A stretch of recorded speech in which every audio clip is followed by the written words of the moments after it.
Hello everyone, this is Achudha welcoming you to this YouTube channel. இன்னைக்கு இந்த வீடியோல நம்ம என்ன பார்க்க போறோம் அப்படினா spoken and written language பத்தி தான் பார்க்க போறோம். So before we getting into the spoken and written form of communication, இப்போ வந்து characteristics of language தெரிஞ்சுக்கணும். ஏன் language ஓட characteristics தெரிஞ்சுக்கணும் அப்படினா அது language பத்தி இன்னும் clear cut ஆன ஐடியாவை நமக்கு present பண்ணணும். சரியா? So first one is language is a means of communication. It is a way of communication. So communicate பண்றதுக்கு ஒரு way வந்து language அப்படினு சொல்றோம். So it is a means of communication. நம்ம வந்து oral communication சொல்றோம், animal language அந்த மாதிரி. So language is a means of communication. ஒருத்தங்களோட ideas, emotions, feelings, needs express பண்றதுக்கான ஒரு way எதுதான் language அப்படின்ட்டு. Next one, language is arbitrary. Arbitrary in the sense அதோட meaning தெரியும் நம்மளுக்கு. So it is not based on any particular reason. It is followed based on the conventional purposes. சரியா? So exactly இதுக்கு இதுதான் அப்படின்னு சொல்லிட்டு இந்த காரணத்துக்காக தான் இது இப்படி சொல்றோம் அப்படின்னா கிடையாது. So it is purely based on arbitrary nature. ஒரு சிலதுக்கு வந்து reasonable names இருக்கு, ஒரு சில இதுக்கு பாத்தீங்க அப்படின்னா arbitrary convention தான் நம்மளோட நேம் வச்சிருக்கோம். Why we call tree a tree, pen a pen அப்படின்றதுக்கு ரீசன் கிடையாது. பெண்ணை ஏன் PEN சொல்றோம், ENP ன்னு சொல்றது இல்ல, NEP ன்னு சொல்றது இல்ல அப்படின்னு சொல்லிட்டு அதுக்கும் எந்த ரீசன்ஸும் கிடையாது. It is called pen. முன்னாடி பென்னு கூப்பிட்டுருந்தாங்க, அதனால இப்ப என்ன பண்றோம், அதை நம்ம பென்னு ஃபாலோ பண்ணிட்டு இருக்கோம். So that's it. இப்போ எப்படி வந்து இதை வந்து arbitrary நேச்சர்னு சொல்றோமோ the same way. So arbitrary நேச்சருக்கு கீழே என்ன வரும் அப்படின்னு பாத்தீங்கன்னா hieroglyphics வரும். Hieroglyphics அப்படின்றது என்னன்னா ancient Egyptian form of writing அப்படின்னு சொல்லுவோம்.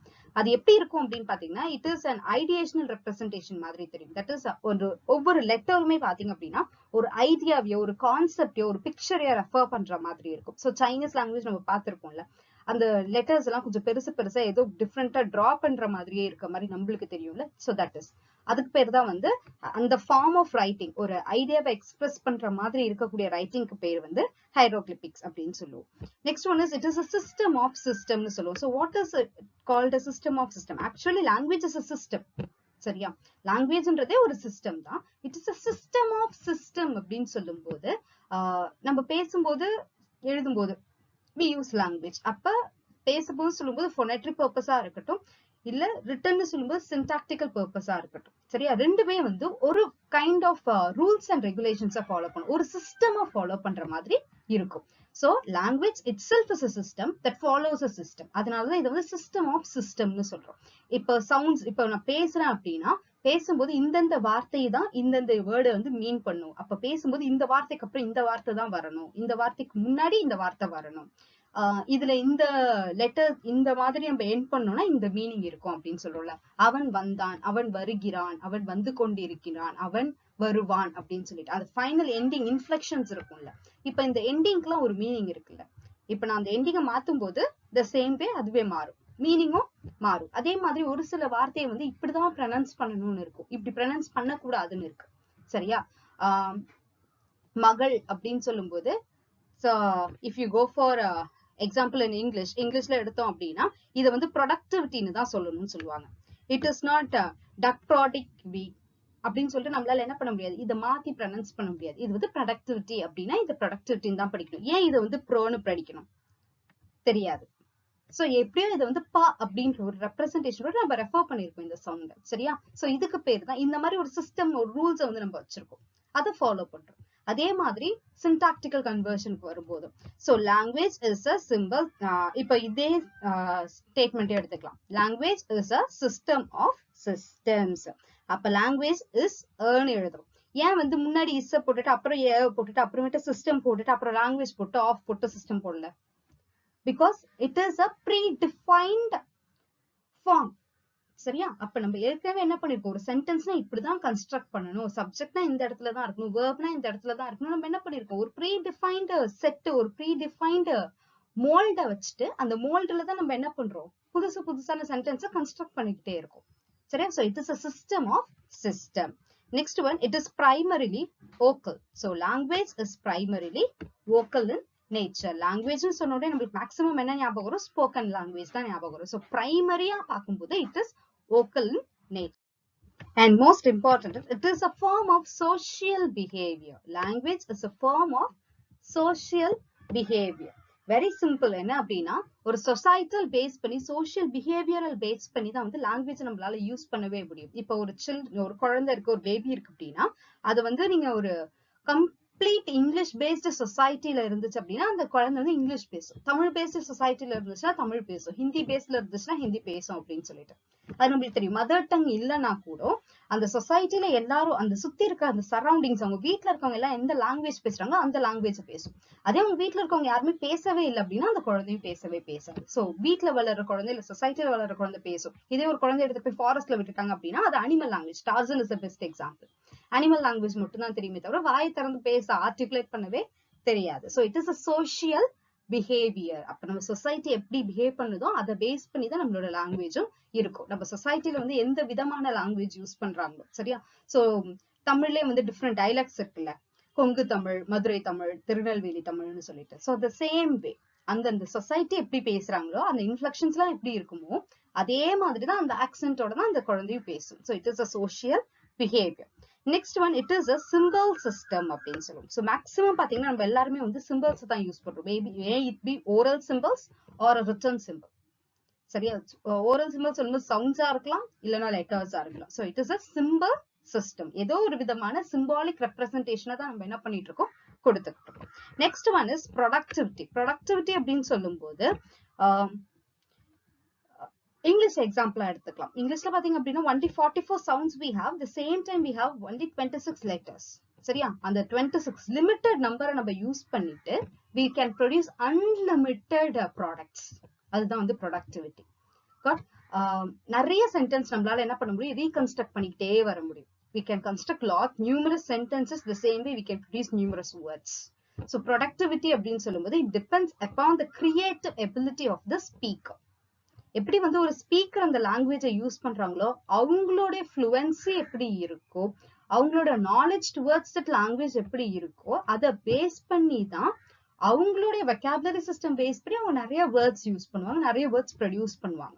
சரியா. So the productivity is depending upon the speaker, but naturally language has the capability of productivity. சரியா. அது ப்ரொடக்டிவிட்டின்றது it is a characteristic of nature. ஏன்னா language reason is it has lot of things. limited or finite sets இருந்தாலும் you can produce infinite. அதுதான் வந்து Chomsky அழகா வந்து define பண்ணிருப்பாரு அவரோட டெஃபினிஷன் ஆஃப் லாங்குவேஜ்ல. சரியா. Next one is interchangeability. interchangeability means you can have this in form of medium transferability அப்படின்னு சொல்லலாம். medium transferability. so what is medium transferability or interchangeability அப்படின்னா, இப்ப நான் பேசுறேன் அப்படின்னு வச்சுப்போம். இப்ப நான் பேசுறேன், உங்களால என்ன பண்ண முடியும் அப்படின்னா you can easily write down my notes. நான் பேசுற ஆடியோவை நீங்க டக்குன்னு என்ன பண்ணலாம், ரிட்டன் நோட்ஸா மாத்த முடியும். அதே இப்ப நீங்க ரிட்டன்ல எழுதி எனக்கு கொடுத்தீங்க அப்படின்னா என்னால ஆடியோவா மாத்த முடியும். சரியா. சிம்பிள். டீகோடிங் அண்ட் என்கோடிங் அதுதான் இன்டர்சேஞ்சபிலிட்டியில வரும். சரியா. ஒரு மீடியம்ல இருந்து இன்னொரு மீடியம்க்கு நம்மளால என்ன பண்ண முடியும், ஈஸியா மாத்த முடியும். இப்ப ஸ்போக்கன் மீடியம்ல இருக்கிறது ரிட்டன் மீடியம்க்கு நம்மளால மாத்த முடியும். இப்ப ரிட்டன் மீடியம்ல இருக்கிறது ஸ்போக்கன் மீடியம்க்கு நம்மளால மாத்த முடியும். சரியா. ஐதர் ஆடியோவா இருக்கிறது ஆடியோவா இருக்கிறது ரிட்டனா மாத்தலாம், இல்ல ரிட்டன்ல இருக்கிறது ஆடியோவா கூட மாத்தலாம்.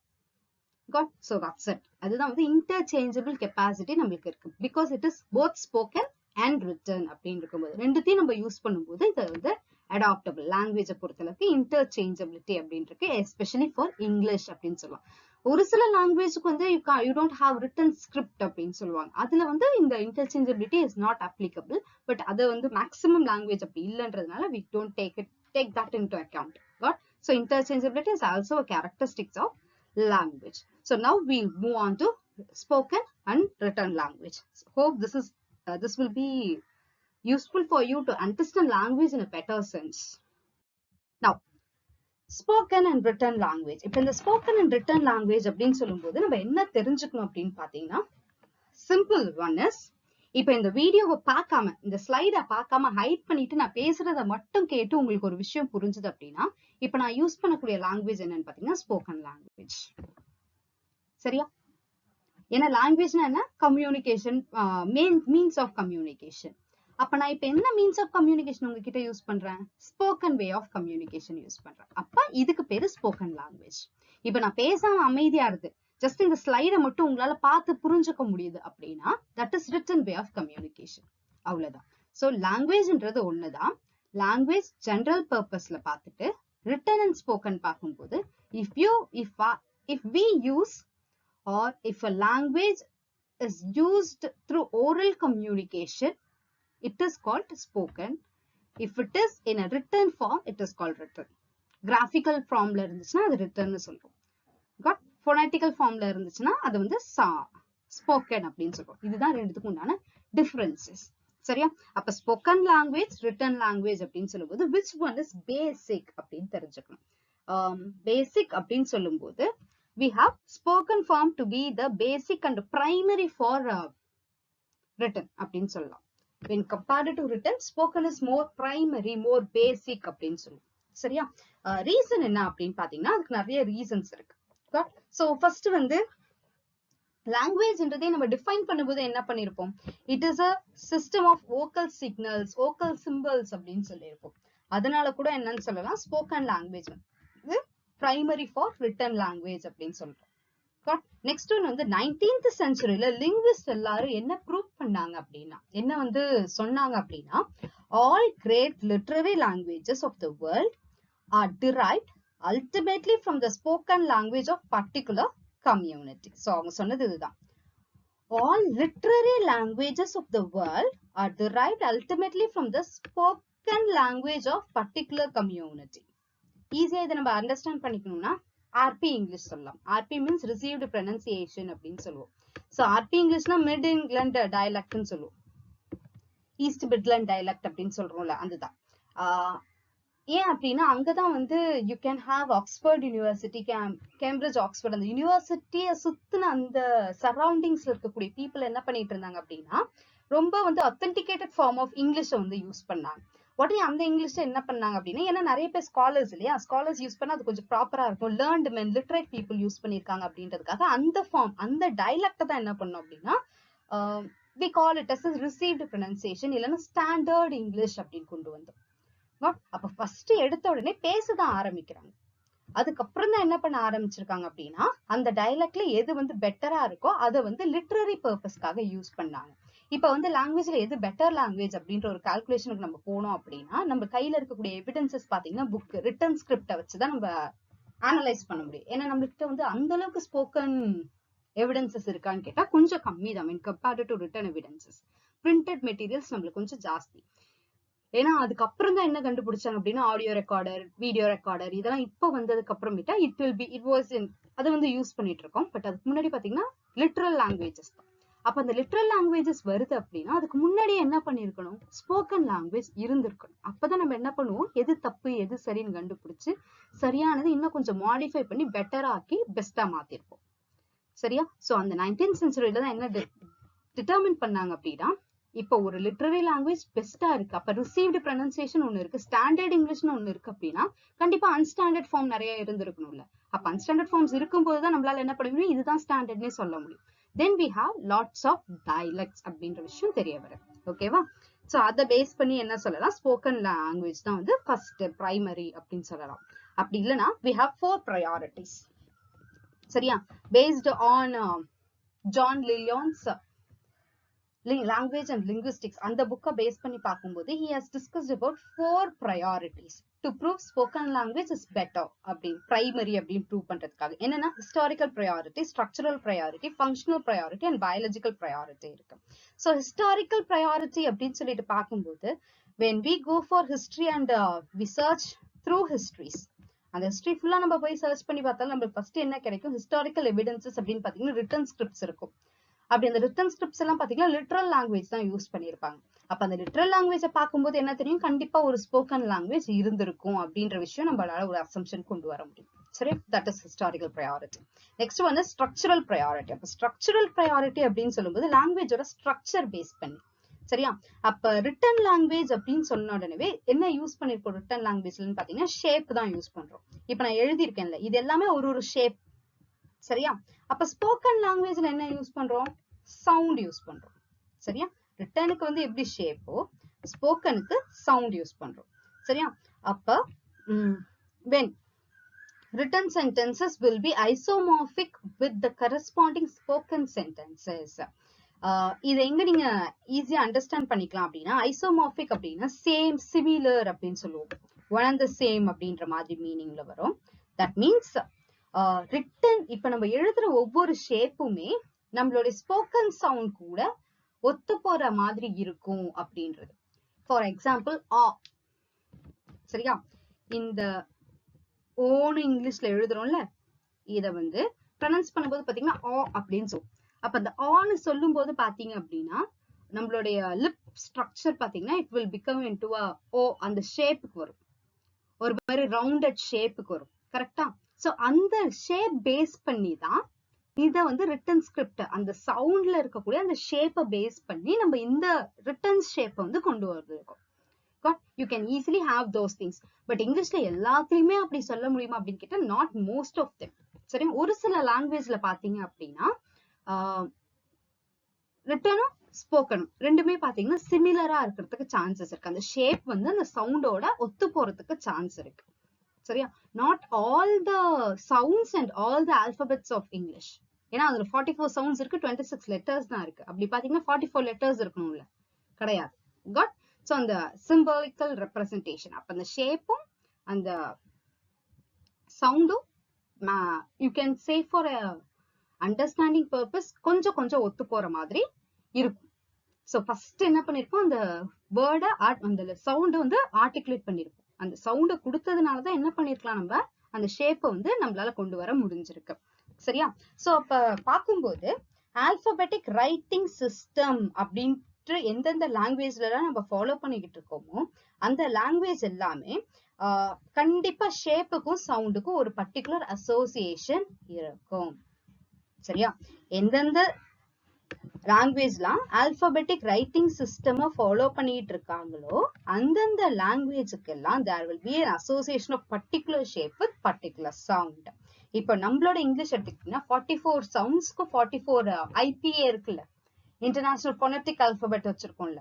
சோ பர்டிகுலர் ஷேப் பர்டிகுலர் சவுண்டோட அசோசியேட் ஆகுற மாதிரி இருக்கும். சோ நோ அசோசியேஷன் அப்படின்னு பாத்தீங்கன்னா அதுக்கும் எக்ஸாம்பிள்ஸ் இருக்கு. இப்ப இங்கிலீஷ்க்குலாம் வந்து இட் இஸ் அன் அசோசியேட்டட் அப்படின்னு சொல்லலாம். இப்ப இந்த ஆவே வந்து நம்ம எக்ஸாம்பிளா எடுத்துக்கலாம். சரியா? நெக்ஸ்ட் நோ அசோசியேஷன் அப்படின்னு பார்க்கும்போது சைனீஸ், இஜிப்சியன் லாங்குவேஜ், ஹேரோகிளிப்ஸ் இதெல்லாம் பாத்தீங்கன்னா நோ அசோசியேஷன், எழுதுறதுக்கும் சொல்றதுக்கும் சம்பந்தமே இருக்காது. So there is no association between the shape and the sound. அப்ப இந்த ஷேப் அண்ட் சவுண்டுக்கு ரெண்டுத்துக்கும் அசோசியேஷன் இருக்கு அப்படின்னு தெரியும் போது ஃபர்ஸ்ட் எது வந்திருக்கும், கண்டிப்பா சவுண்ட் தான் வந்திருக்கும். அப்ப அந்த சவுண்ட்ல இருந்து தான் நம்மளால என்ன பண்ண முடியும், ஷேப்பையே டிரைவ் பண்ணிருக்க முடியும். சரியா? நம்மளுடைய மவுத் லிப்போட ஸ்ட்ரக்சரா இருக்கட்டும், இல்ல நம்ம டங்கு ட்விஸ்ட் ஆகக்கூடிய ஸ்ட்ரக்சரா இருக்கட்டும், சரியா, இல்லைன்னா நம்மளுடைய பொனடிக்ஸ் டீடைல்டா படிக்கும் போது தெரியும். லென்த் ஆஃப் யுவர் டங்கோட பொசிஷனா இருக்கட்டும், open close and half open half close சொல்றோம்ல, அப்ப இந்த பொசிஷனை பேஸ் பண்ணி என்ன பண்ணிருக்கலாம், அந்த ஷேப்ஸ் வந்து ரெடி பண்ணிருக்கலாம். சரியா? So based on structural priority also we can say spoken is primary அப்படின்னு சொல்லலாம். சரியா? Next one is functional priority. அப்ப ஃபங்க்ஷனல் ப்ரையாரிட்டின்னு பார்க்கும்போது obviously we can say functional ப்ரையாரிட்டின்னு சொல்லிட்டு வரும்போது ஸ்போக்கனுக்கு தான் வைடர் யூஸ் இருக்கு. சரியா? when compared to written, நிறைய பேர் உடனே என்ன சொல்றீங்க, இல்ல ரிட்டனுக்கு தான் வைடர் யூஸ் இருக்கு அப்படின்னு பார்க்கும்போது ரிட்டனே மேக்ஸிமம் எதுக்கு யூஸ் பண்ணாங்க அப்படின்னா it is used as a substitute purpose and for the preservation purpose. சரியா? எல்லா இடத்துலயும் பாத்தீங்கன்னா பேசிதான் வந்து சரி பண்ணுவாங்க. இல்ல ஃபர்ஸ்ட்ல இருந்து இப்ப ஒரு பேபி ஸ்டார்டிங்ல இருக்கிறதுல இருந்தே மேக்ஸிமம் பிளேசஸ்ல பாத்தீங்கன்னா அது பேசிதான் கன்வே பண்ணிருக்கும் அதோட எமோஷன்ஸ் எல்லாத்தையுமே.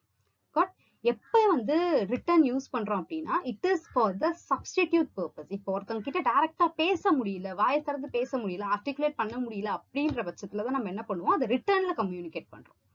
சரியா? சோ சப்ஸ்டிடியூட்டா யூஸ் பண்றோம். இன்னொரு சில பிளேசஸ்ல பாத்தீங்கன்னா it is used for the preservation purpose. ஏன் பிரிசர்வேஷன் அப்படின்னு சொல்லும்போது ஒரு சில இம்பார்ட்டன்ட் டாக்குமெண்ட்ஸ் இருக்கும். அந்த டாக்குமெண்ட்ஸ்ல என்ன பண்ணுவோம், ரெஃபரன்ஸ் பர்பஸ்க்காக நம்ம என்ன பண்ண வேண்டியது இருக்கு, அதை பிரிண்ட் பண்ணி சேவ் பண்ண வேண்டியது இருக்கு. சரி, அதுக்காக தான் ரிட்டர்ன் யூஸ் பண்றோம். இப்ப modern usage tape recorders, video recorders, audio recorders இதெல்லாம் வந்ததுக்கு அப்புறமேட்டா என்ன பண்றோம்னா அந்த பிரிண்டட் மெட்டீரியல்ஸ் வந்து கொஞ்சம் குறைஞ்சிக்கிட்டே இருக்கு அப்படின்னு சொல்லலாம். சரி, இப்ப இந்த வந்து சாஃப்ட் காப்பீஸ் எல்லாம் வந்து நீங்க இதுல கால்குலேட் பண்ணிக்க கூடாது. ரீசன் என்ன, இது வந்து ரிட்டர்ன் ஃபார்ம்ல தான் வருது. ஏன்னா எல்லாமே வந்து வேர்ட் பை வேர்ட், பிடிஎஃப் எல்லாமே வேர்ட்ல தான் இருக்கு. சரி, எல்லாமே வந்து ரிட்டர்ன் டாக்குமெண்ட்ஸ் தான். நம்மளுக்கு எதுக்காக யூஸ் பண்றோம், பிரிசர்வேஷன் பர்பஸ்க்காக மட்டும்தான். சரியா? லேட்டர் யூஸ்க்கு வந்து ரொம்ப யூஸ்ஃபுல்லா இருக்கும். பொறுமையா வந்து திருப்பி பார்க்கறதுக்கு ரொம்ப தேவைப்படும் அப்படின்றதுக்காக தான் ப்ரிசர்வேஷன் பர்பஸ்க்காக அதை யூஸ் பண்ணிட்டு இருக்கோம். ஸோ இப்படி பார்க்கும்போது யூசேஜ் வச்சு பார்க்கும்போதும் இல்ல அதோடைய ஃபங்க்ஷன்ஸ் வச்சு பார்க்கும்போதும் எது ரொம்ப ப்ரையாரிட்டைஸ்டா இருக்கு அப்படின்னு பாத்தீங்கன்னா ஸ்போக்கன் தான். அது மட்டும் இல்லாம ஸ்போக்கன் தான் ஃபர்ஸ்ட் வந்திருக்கு அப்படின்றது நம்மளுக்கு தெரியும். ஏன்னா நிறைய ஃபோக் டேல்ஸ் ஆகட்டும் இல்ல ஒரு லாங்குவேஜ்ல இருக்கக்கூடிய லிட்ரேச்சர்னு நம்ம எடுத்தாலே ஃபர்ஸ்ட் என்ன பண்ணிருப்பாங்க, அது பேசியிருப்பாங்க. அதுக்கப்புறம் தான் அதை என்ன பண்ணிருக்காங்க, ரிட்டன் ஃபார்ம்ல கொண்டு வந்திருக்காங்க.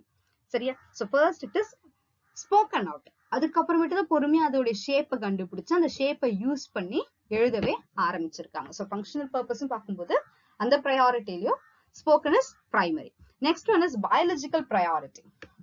ஸோ பயாலஜிக்கல் ப்ரையாரிட்டின்னு பார்க்கும்போது human beings belongs are genetically pre-programmed. Got not only to acquire the language but also as a part of the same process to produce and recognize speech sounds. தெரிஞ்சோ தெரியாமலோ from the starting of our birth, சரியா, before birth in the womb அப்படின்னு சொல்லலாம், when it is cultivated அப்படின்னு சொல்லலாம். அப்பையில இருந்தே பாத்தீங்க அப்படின்னா அந்த லாங்குவேஜ் அக்விசிஷன் கெப்பாசிட்டின்னு ஒண்ணு இருக்கு. லாங்குவேஜ் அக்விசிஷன் டிவைஸ் LAD ன்னு ஒண்ணு இருக்கும் பிரெயின் கிட்ட. சரியா?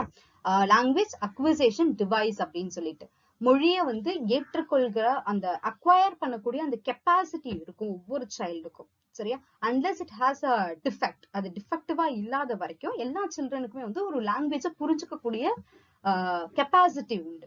அந்த ரீசனுக்காக தான் ஃபர்ஸ்ட் எடுத்த உடனே they used to produce certain sounds.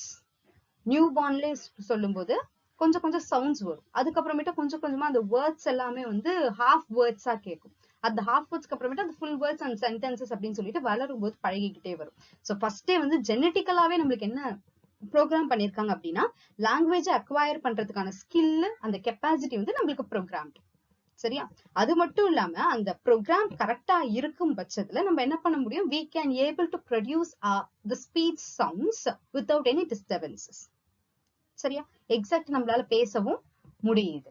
அப்ப ஃபர்ஸ்ட் எடுத்தோடனே குழந்தை என்ன பண்ணும், பேசும். அதுக்கப்புறமேட்டு தான் பொறுமையா என்ன பண்ணுவாங்க அப்படின்னா some skills, additional skills and additional trainings are given to them to write. got first எடுத்தோடனே அதுக்கு listening speaking LSRW நம்ம சொல்லும் போது listening speaking reading and writing first எடுத்து ஊம்ல இருக்கும் போதுல இருந்து லிசனிங் கெப்பாசிட்டி ஸ்டார்ட் ஆகும். அந்த லிசனிங் முடிஞ்ச உடனேவே ஆஃப்டர் பர்த்னு பாத்தீங்கன்னா ஸ்பீக்கிங் ஸ்டார்ட் ஆகும். அப்ப அந்த ரெண்டு ஸ்கில்லையும் கரெக்டா அக்வயர் பண்ணதுக்கு அப்புறமேட்டு தான் some external forces are used to train them in writing and reading and writing. So படிக்கிறதுக்கும் எழுதுறதுக்கும் எக்ஸ்டர்னலா என்ன பண்றோம், ஒரு ஃபோர்ஸை யூஸ் பண்ணி ஸ்கூல்ல ஜாயின் பண்ணி விட்டுட்டு அதுக்கப்புறமேட்டு தான் அவங்க வந்து அந்த ரெண்டு ஸ்கில்லையும் கத்துக்கிறாங்க ஆஃப்டர் த ட்ரைனிங். அப்ப இதுல இருந்தே தெரியும் போது பிரைமரி வந்து ஸ்போக்கன் தான். அப்ப பயாலஜிக்கலாவும் பார்க்கும்போது we are already trained to speak a language, that is to acquire a language, that is primary. so அது வந்து ஃபங்க்ஷனலா பார்க்கும்போதும் சரி ஃபங்க்ஷனல் டிஃபரன்சஸ் இருக்கு, ஸ்ட்ரக்சரல் டிஃபரன்சஸ் இருக்கு. But on the whole we can say that spoken language is primary to written language. அப்ப spoken லாங்குவேஜ்னா என்ன, சவுண்ட்ஸை use பண்ணி communicate பண்றதுக்கு பேரு ஓரல் கம்யூனிகேஷனுக்கு பேரு ஸ்போக்கன் லாங்குவேஜ். லெட்டர்ஸை யூஸ் பண்ணி எழுதி கம்யூனிகேட் பண்றதுக்கு பேரு ரிட்டன் லாங்குவேஜ். அப்ப ரிட்டன் லாங்குவேஜ்ல நம்ம என்ன யூஸ் பண்ணோம், ஷேப்ஸை யூஸ் பண்றோம். ஸ்போக்கன் லாங்குவேஜஸ்ல வந்து சவுண்ட்ஸை யூஸ் பண்றோம். சரியா? So this is spoken and written language. Hope you like this video. If you like, kindly share to your friends and subscribe to the channel. Thank you.